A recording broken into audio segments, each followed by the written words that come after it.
ओम शांति। आज 11 अप्रैल 2024 की बाबा की साकार मुरली है। मुरली के महावाक्य हैं, मीठे बच्चे, यह बना बनाया नाटक है। इस नाटक से एक भी आत्मा छूट नहीं सकती, मोक्ष किसी को मिल नहीं सकता। प्रश्न है, ऊंचे ते ऊंचा पतित पावन बाप भोलानाथ कैसे हैं? उत्तर है, तुम बच्चे उन्हें चावल मुट्ठी दे महल ले लेते हो, इसलिए ही बाप को भोलानाथ कहा जाता है। तुम कहते हो शिव बाबा हमारा बेटा है। वह बेटा ऐसा है जो कभी कुछ लेता नहीं, सदा ही देता है। भक्ति में कहते हैं, जो जैसा कर्म करता है वैसा फल पाता है, परंतु भक्ति में तो अल्पकाल का मिलता, ज्ञान में समझ से करते इसलिए सदाकाल का मिलता है। ओम शांति। रूहानी बच्चों से रूहानी बाप रूह रिहान कर रहे हैं। वाह, ऐसे कहेंगे, रूहानी बाप बच्चों को राजयोग सिखला रहे हैं। तुम आए हो बेहद के बाप से राजयोग सीखने, इसलिए बुद्धि चली जानी चाहिए बाप की तरफ। यह है परमात्मा ज्ञान आत्माओं के प्रति।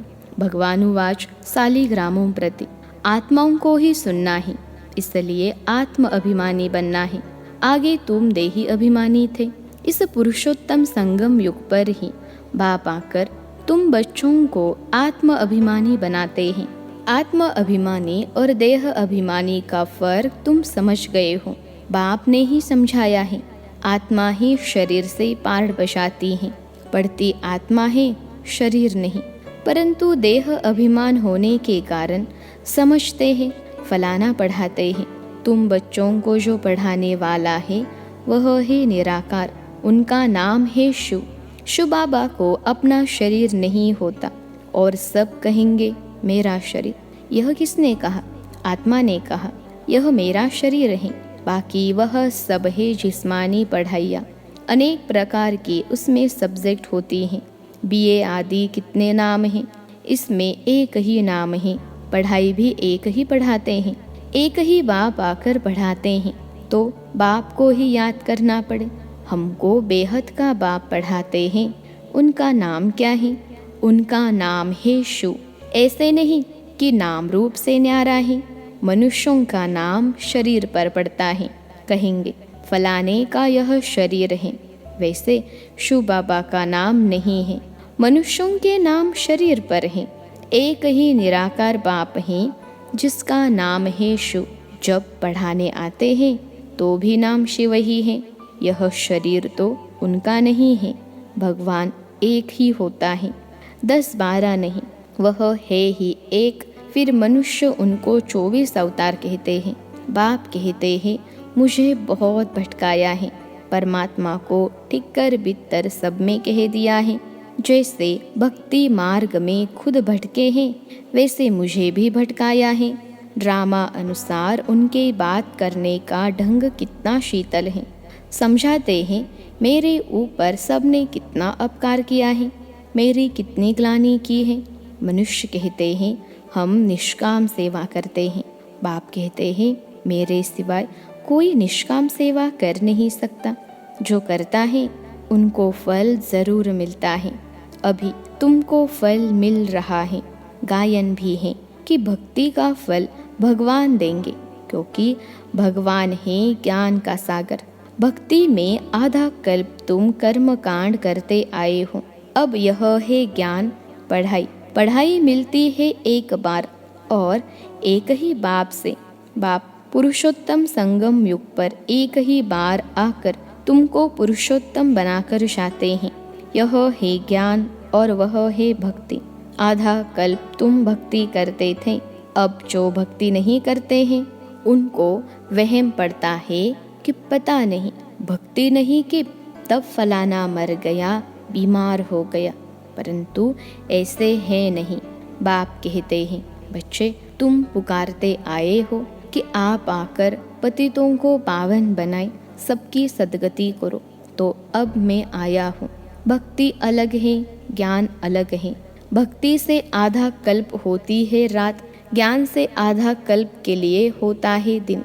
राम राज्य और रावण राज्य दोनों बेहद हैं। दोनों का टाइम बराबर है। इस समय भोगी होने कारण दुनिया की वृद्धि जास्ती होती है, आयु भी कम होती है। वृद्धि जास्ती न हो उसके लिए फिर प्रबंध रचते हैं। तुम बच्चे जानते हो, इतनी बड़ी दुनिया को कम करना तो बाप का ही काम है। बाप आते ही है कम करने, पुकारते भी हैं, बाबा आकर अधर्म विनाश करो, अर्थात सृष्टि को कम करो। दुनिया तो जानती नहीं कि बाप कितना कम कर देते हैं।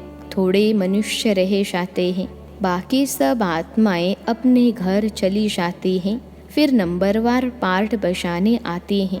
नाटक में जितना पार्ट देरी से होता है, वह घर से भी देरी से आते हैं।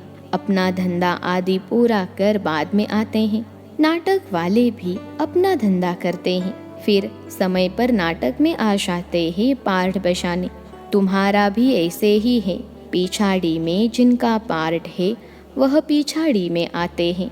जो पहले पहले शुरू के पार्टधारी हैं वह सतयुग आदि में आते हैं। पिछाड़ी वाले देखो तो अभी आते ही रहते हैं।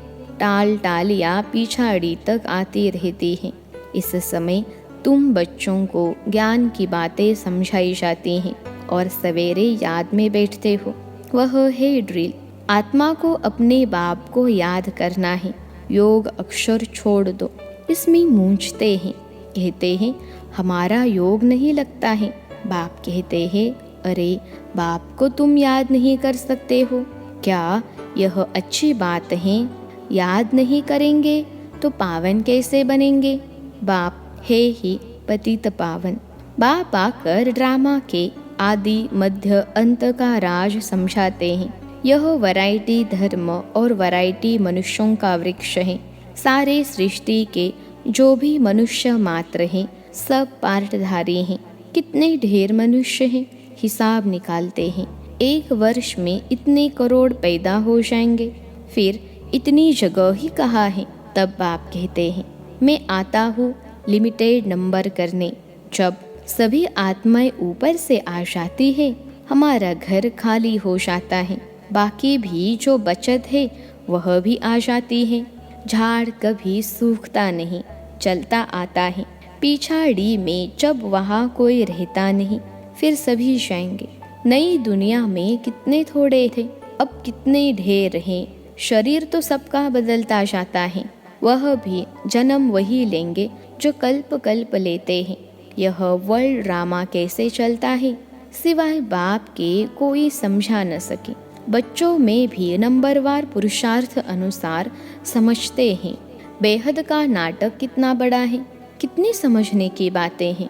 बेहद का बाप तो ज्ञान का सागर है, बाकी तो सब लिमिटेड है। वेद शास्त्र आदि कुछ बनाते हैं, जास्ती तो कुछ बनेगा नहीं। तुम लिखते जाओ, शुरू से लेकर तो कितनी लंबी चौड़ी गीता बन जाए। सब छपता जाए तो मकान से भी बड़ी गीता बन जाए। इसलिए बढ़ाई दी है, सागर को स्याही बना दो। फिर यह भी कह देते कि चिड़ियों ने सागर को हप किया। तुम चिड़ियाए हो, सारे ज्ञान सागर को हप कर रही हो। तुम अभी ब्राह्मण बने हो, तुमको अब ज्ञान मिला है। ज्ञान से तुम सब कुछ जान गए हो। कल्प कल्प तुम यहाँ पढ़ाई पढ़ते हो, उसमें कुछ कम जास्ती नहीं होना है। जितना जो पुरुषार्थ करते हैं उतनी उनकी प्रारब्ध बनती है। हर एक समझ सकते हैं हम कितना पुरुषार्थ कर कितना पद पाने के लायक बन रहे हैं। स्कूल में भी नंबरवार इम्तहान पास करते हैं। सूर्यवंशी चंद्रवंशी दोनों बनते हैं। जो नापास होते हैं वह चंद्रवंशी बनते हैं। कोई जानते नहीं कि राम को बाण क्यों दिया है। मारा मारी की हिस्ट्री बना दी है। इस समय है ही मारा मारी। तुम जानते हो जो जैसा कर्म करते हैं उनको ऐसा फल मिलता है। जैसे कोई हॉस्पिटल बनाते हैं तो दूसरे जन्म में उनकी आयु बड़ी और तंदुरुस्त होंगी। कोई धर्मशाला स्कूल बनाते हैं तो उनको आधा कल्प का सुख मिलता है। यहाँ बच्चे जब आते हैं तो बाबा पूछते हैं तुमको कितने बच्चे हैं, तो कहते हैं 3 लौकिक और 1 शुभ बाबा, क्योंकि वह वर्षा देता भी है तो लेता भी है, हिसाब है। उनको लेने का कुछ है नहीं, वह तो दाता है। चावल मुट्ठी देकर तुम महल ले लेते हो, इसलिए भोलानाथ है। पतित पावन ज्ञान सागर है। अब बाप कहते हैं, यह भक्ति के जो शास्त्र है उनका सार समझाता हूँ। भक्ति का फल होता है आधा कल्प का। सन्यासी कहते हैं, यह सुख काग विष्टा के समान है, इसलिए घर बार छोड़ जंगल में चले जाते हैं। कहते हैं, हमको स्वर्ग के सुख नहीं चाहिए जो फिर नरक में आना पड़े, हमको मोक्ष चाहिए। परंतु यह याद रखो कि यह बेहद का नाटक है। इस नाटक से एक भी आत्मा छूट नहीं सकती है।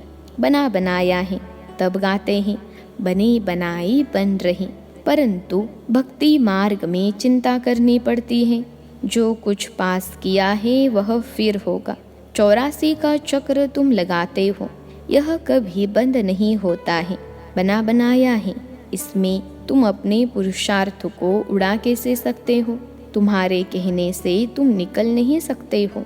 मोक्ष को पाना, ज्योति ज्योत समाना, ब्रह्म में लीन होना, यह एक ही है।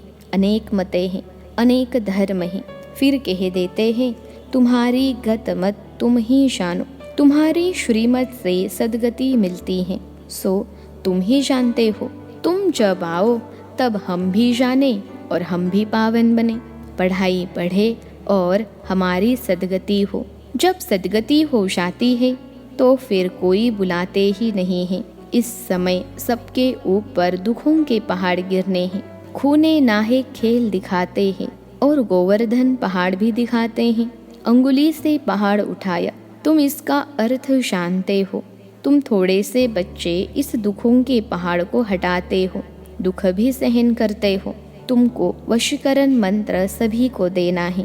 कहते हैं, तुलसीदास चंदन घी से तिलक राजाई का तुमको मिलता है।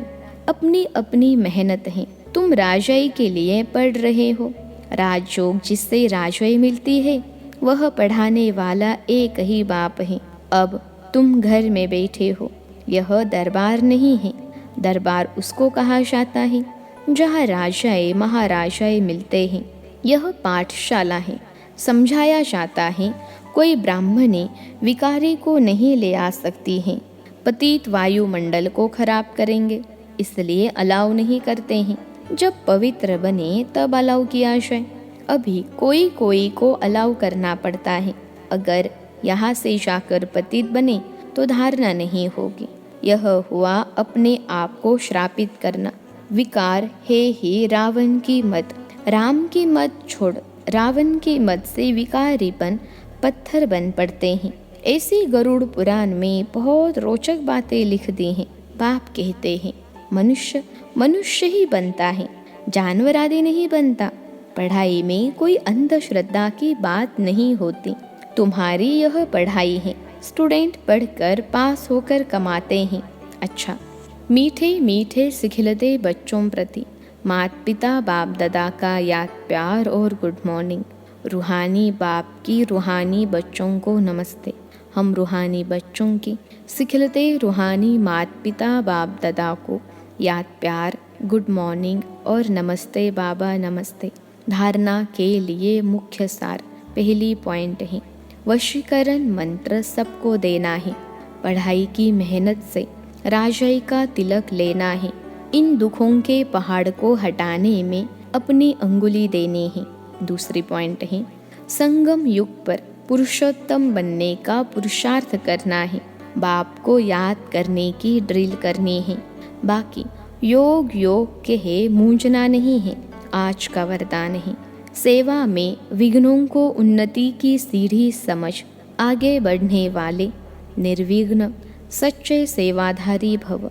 सेवा में विघ्नों को उन्नति की सीढ़ी समझ आगे बढ़ने वाले निर्विघ्न सच्चे सेवाधारी भव। विश्लेषण है, सेवा ब्राह्मण जीवन को सदा निर्विघ्न बनाने का साधन भी है और फिर सेवा में ही विघ्नों का पेपर भी ज़्यादा आता है। निर्विघ्न सेवाधारी को सच्चा सेवाधारी कहा जाता है। विघ्न आना यह भी ड्रामा में नोंद है, आने ही है और आते ही रहेंगे, क्योंकि यह विघ्न वापे पर अनुभवी बनाते हैं। इसको विघ्न न समझ, अनुभव की उन्नति हो रही है, इस भाव से देखो तो उन्नति की सीढ़ी अनुभव होगी और आगे बढ़ते रहेंगे। आज का स्लोगन है, विघ्न रूप नहीं विघ्न विनाशक बनो। विघ्न रूप नहीं विघ्न विनाशक बनो। अच्छा, ओम शांति।